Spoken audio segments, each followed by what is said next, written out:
Now we move to 2 Kings chapter 3, which records the war between Israel, Judah, and Moab. This brings us back to the Mesha Stele we mentioned earlier.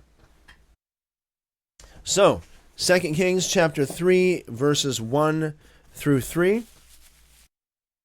It says, Now Jehoram, the son of Ahab, began to reign over Israel in Samaria in the 18th year of Jehoshaphat, the king of Judah, and reigned 12 years. He did that which was evil in the sight of Yahweh, but not like his father and like his mother. For he put away the pillar of Baal, that his father had made. Nevertheless, he deeply respected the sins of Jehoram, the son of Nabat, with which he made Israel to sin. He didn't depart from them. Okay, so let's talk about this. Jehoram's partial reform. Jehoram is an interesting figure here. He is evil, but not like his father Ahab. Al says, Shalom everyone. Shalom, Al. Welcome and blessings multiplied to you and your family. Hope all is well. He removes the pillar of Baal. This sacred stone was likely an obelisk erected by Ahab for Tyrian worship. However, while he removes the foreign worship of Baal, he clings to the sins of Jeroboam. What are the sins of Jeroboam? The state religion of the golden calves at Dan and Bethel. Jehoram was a pragmatist. He got rid of Baal worship, perhaps to appease the people or the prophets. But he kept the golden calves because they were politically necessary to keep Israel separate from Judah. Lesson: partial obedience is still disobedience. Reforming the gross sins while keeping the convenient sins does not please God. 2 Kings chapter 3, verses 4 and 5. Now Mesha, king of Moab, was a sheep breeder. And he rendered to the king of Israel the wool of 100,000 lambs and 100,000 rams. But it happened when Ahab was dead, that the king of Moab rebelled against the king of Israel. So what do we have here? The economics of rebellion. Here we see the economic motivation for the war. Moab was a vassal state paying a massive tribute, the wool of 200,000 animals. Sheep breeder, noked in the Hebrew, is a term also applied to the prophet Amos. In Amos chapter 1, verse 1, it implies a significant business operation. When Ahab died, Mesha saw a chance to stop paying this massive tax. This is the rebellion mentioned back in 2 Kings chapter 1, verse 1, now being detailed. So in 2 Kings chapter 3, verses 6 to 8, it says, quote, King Jehoram went out of Samaria at that time and mustered all Israel. He went and sent to Jehoshaphat, the king of Judah, saying, The king of Moab has rebelled against me. Will you go with me against Moab to battle? He said, I will go up. I am as you are. My people as your people. My horses as your horses. He said, Which way shall we go up? He answered, The way of the wilderness of Edom. Okay, let's look at this passage. The alliance. We got Jehoshaphat, the king of Judah. He's a righteous king, but he has a fatal flaw. He loves making alliances with the wicked house of Ahab. He gives the exact same response to Jehoram that he gave to Ahab years earlier in 1 Kings chapter 22, verse 4. Quote, I am as you are, my people as your people. Jehoshaphat is a believer who cannot say no to his ungodly relatives. The strategy? They decide to attack Moab from the south through the wilderness of Edom. Normally, you would attack Moab from the north, crossing the Jordan. But by going south around the Dead Sea, number one, they could link up with the king of Edom, who was a vassal of Judah. And number two, they could catch Moab by surprise, attacking their undefended southern flank. However, this route required a marching through a brutal desert. Al says, great blessings every day. Thank you, Al. Great blessings, greater blessings multiplied back to you and your family. Hope all is well. All right. So, the miracle of the water and the human sacrifice. The kings of Israel, Judah, and Edom have marched for 7 days into the wilderness to attack Moab from the south, but they have run out of water. In 2 Kings chapter 3, verses 9 and 10, it says, quote, "So the king of Israel went with the king of Judah and the king of Edom, and they made a circuit of 7 days' journey. There was no water for the army, nor for the animals that followed them. The king of Israel said, Alas, for Yahweh has called these 3 kings together to deliver them into the hand of Moab." Okay, so the crisis here, a 7-day march through the arid Arabah without sufficient water, is a death sentence. Notice the immediate reaction of Jehoram, the king of Israel. He blames Yahweh. Alas, for Yahweh has called these 3 kings. He is an apostate. Yet, the moment trouble strikes, he acknowledges God's sovereignty only to accuse him of sabotage. This is the classic response of the unbeliever. Ignore God in prosperity. Blame God in adversity. 1 Kings chapter 3, verses 11 and 12. It says, quote, "But Jehoshaphat said, Is there not here a prophet of Yahweh, that we may inquire of Yahweh by him? One of the king of Israel's servants answered, Elisha, the son of Shaphat, is here, who poured water on the hands of Elijah." Jehoshaphat said, "The word of Yahweh is with him." So the king of Israel and Jehoshaphat and the king of Edom went down to him. Jehoshaphat's response. Okay, so unlike Jehoram, Jehoshaphat seeks a word from the Lord. He asked for a prophet. A servant identifies Elisha, describing him as the one who, quote, poured water on the hands of Elijah.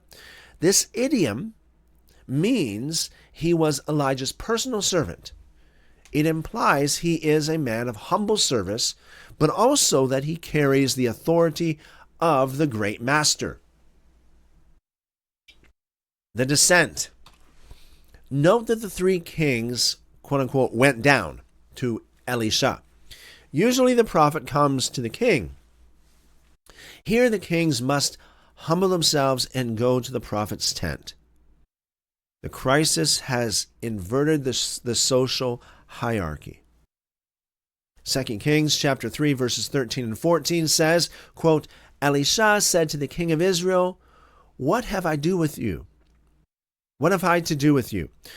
Go to the prophets of your father and to the prophets of your mother." The king of Israel said to him, "No, for Yahweh has called these 3 kings together to deliver them into the hand of Moab." Elisha says, "As Yahweh of armies lives, before whom I stand," I love this, folks, "before whom I stand, surely were it not that I regard the presence of Jehoshaphat, king of Judah, I would not look toward you nor see you." unquote. Notice here that Elisha uses the same terminology that Elijah used when Elijah said, "Before whom I stand," referring to God. Like he stands before God. The God of Israel, before whom I stand. You might say, why is that significant and why are you emphasizing that, Christopher? Because it's so important and so vital to have this truth in your life, to know that you are in the presence of God, to be aware of God's presence with you wherever you go, whatever you do. I believe in God, in the God of Abraham, Isaac, and Jacob, before whom I stand. There's this, I hate to use the word consciousness, but there's this consciousness that you are in the presence of God. It helps you at every turn in your life to recognize and to acknowledge the presence of God. God's always there. He's always with me. I can always pray. I can always call on Him. The practicing the presence of God is what they call it. It is such a powerful thing. Okay, so these two verses we just read. Elisha is fearless. He speaks to the king of Israel with total contempt. He says, quote, "Go to the prophets of your father and mother," unquote. That is, the prophets of Baal and Asherah. He is essentially saying, why are you coming to Yahweh now? Let your false God save you. Reminds me of Elijah, right? Again, so Elisha is like Elijah 2.0 here. Jehoram insists, claiming that Yahweh is the one who trapped them. Regard the presence, or practicing the presence of God. Elisha makes it clear he is only helping because of Jehoshaphat. This teaches a principle of associative grace. Sometimes the ungodly, Jehoram and Edom here in this case, are blessed or spared solely because they are in the company of the righteous Jehoshaphat. If Jehoshaphat hadn't been there, Elisha would have let them die of thirst. Reference 2 Kings chapter 3, verse 15. But now bring me a minstrel. It happened when the minstrel played that the hand of Yahweh came on him, unquote. So this talks about the role of music. This is a fascinating detail. Elisha asked for a musician. Why?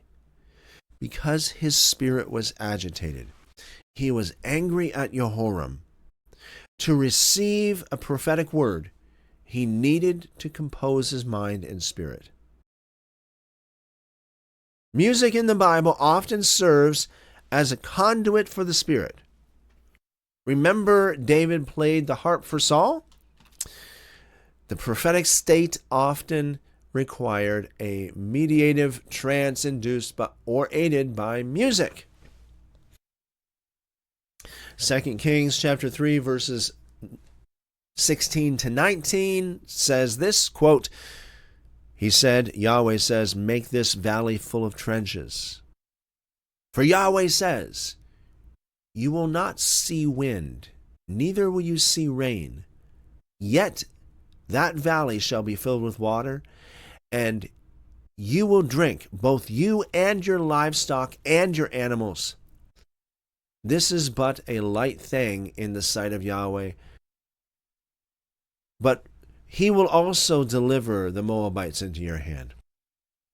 You shall strike every fortified city and every choice city, and shall fell every good tree, and stop all springs of water, and mar every good piece of land with stones." Unquote. So what's this teach us? All right, so yeah, the trenches. The command is to dig trenches or cisterns in the dry wadi. The promise is supernatural. No wind, no rain, no storm, yet water will appear. This likely refers to a flash flood caused by heavy rains far away in the highlands of Edom. The water would rush down the wadi, filling the trenches without a storm appearing over the camp itself. Quote unquote, a light thing.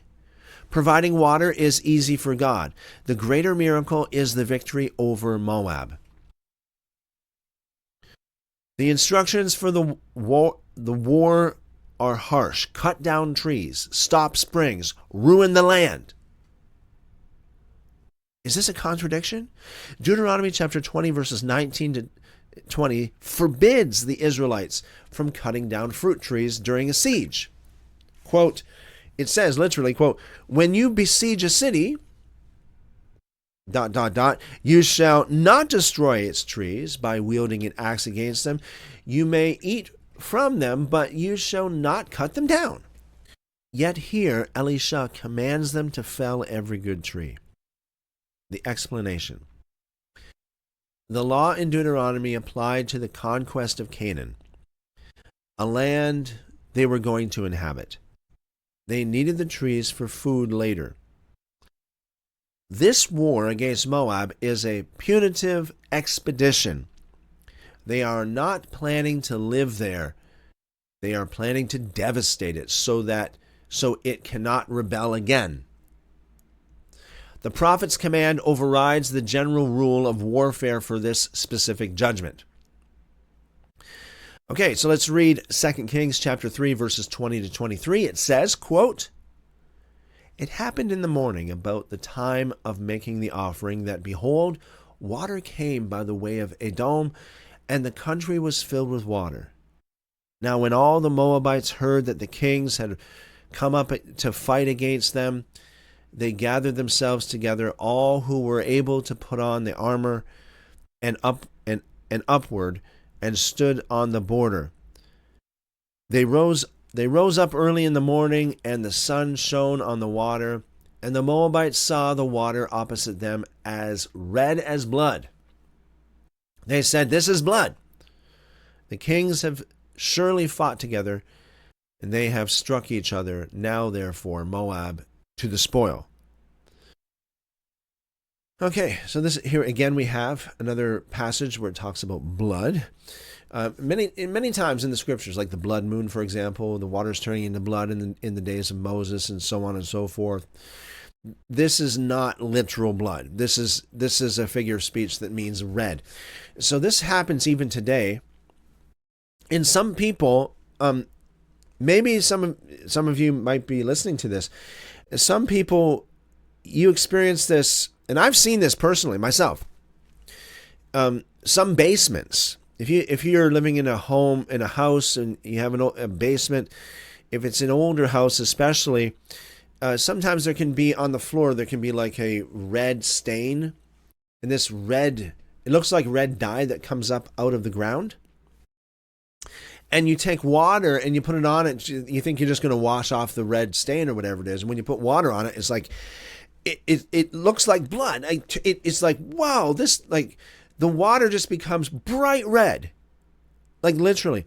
So what it is it's a certain, they call it iron ochre. It's supposed to be like something that's derived from a iron-eating bacteria that's found in certain soils, and it produces this red effect. Even to this very day, some people's basements, they get this in. Also, certain streams or rivers and certain bodies of water sometimes experience this kind of thing. It's when this kind of bacteria multiplies, due to environmental factors and that kind of thing. Excuse me. Yeah. So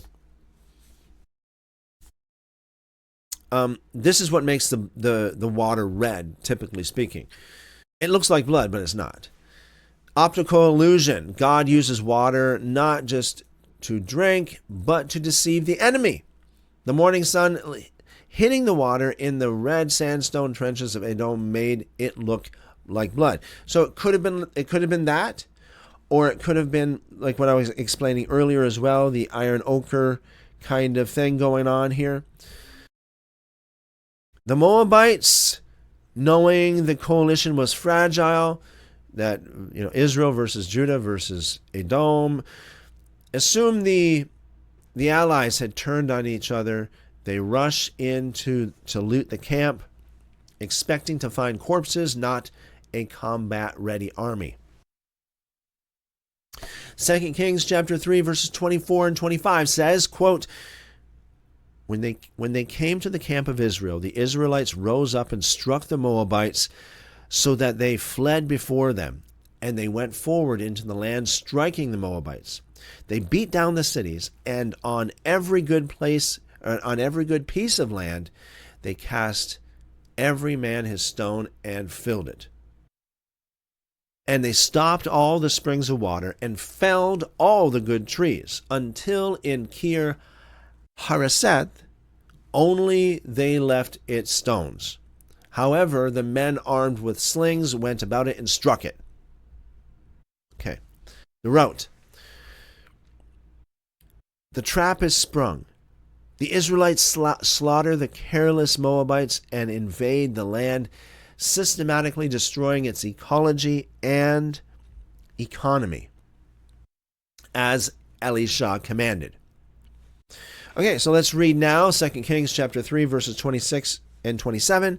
It says, When the king of Moab saw that the battle was too severe for him, he took with him 700 men who drew swords to break through to the king of Edom, but they could not. Then he took his oldest son, who would have reigned in his place, and offered him for a burnt offering on the wall. There was great wrath against Israel, and they departed from him and returned to their own land. Unquote. The human sacrifice. This is the most disturbing verse in the chapter. King Mesha, trapped in his capital, Kir Hareseth, tries to break out but fails. In desperation, he takes his eldest son and heir and sacrifices him as a burnt offering on the city wall in full view of the Israelite army. This was an offering to Chemosh, the god of Moab, to appease his anger and gain his help. Quote-unquote, great wrath against Israel. The text says there was great wrath against Israel, and they departed from him. This phrase, Ketzef Gadol, is difficult. Whose wrath? Whose wrath are we talking about here? There was great wrath against Israel. Could have been anybody, right? Number one, divine wrath. Was it Yahweh's wrath? Did God become angry at Israel because they pushed Mesha to such an abomination? Or perhaps because they were complicit in a war that led to human sacrifice? Number two, was it Moabite wrath? Did the sacrifice inspire the Moabite soldiers to fight with a berserker fury? Driving the Israelites back? Or number three, was it supernatural power of Chemosh? This is the most uncomfortable interpretation. Did the sacrifice work? Did Chemosh actually empower the Moabites to repel Israel? Some scholars suggest the quote-unquote wrath was a psychological terror that fell upon the Israelites. Witnessing such a horrific act traumatized them or made them fear a supernatural backlash, causing them to retreat. Regardless of the case, regardless of the cause, the result is a military failure for Israel. They withdrew. The campaign ended without the total subjugation of Moab. Contradiction with prophecy. So Elisha said in verse 18, he will also deliver the Moabites into your hand. But in verse 27, Israel retreats and Moab is not completely destroyed. Mesha survives. Did Elisha's prophecy fail? So, defense. They did defeat the Moabites in the field in verse 24. They did destroy the cities and trees, verse 25. The prophecy was fulfilled in the main. The withdrawal at the end was a choice made by the army due to the wrath, not a failure of God's power. Critique. A skeptic would say this is failed prophecy because the king of Moab was not captured and the rebellion was not permanently crushed. As the Mesha Stele confirms, Moab remained independent. We present the text as it is. God gave them victory, but the horror of pagan sacrifice cut the victory short. This is a good example of how we should not take things in an absolute literal way. So do I believe personally that this prophecy was fulfilled when it says the Moabites will be delivered into their hand? Yeah. But then, that doesn't necessitate every single person, So, and generally speaking, yes, the Moabites were delivered into their hands. So that was fulfilled. So this concludes our reading for tonight. We have covered the judgment of Ahaziah, the ascension of Elijah, the bears of Elisha, the strange war with Moab. We have seen the power of the prophetic word to kill and to make alive. We have seen the nitty-gritty reality of ancient warfare and the disturbing clash of spiritual powers. We will pick up next time in 2 Kings chapter 4, where we will see the softer side of Elisha's ministry, the miracles of provision for the widows and the raising of the dead. And we're going to talk about how that links with Yeshua.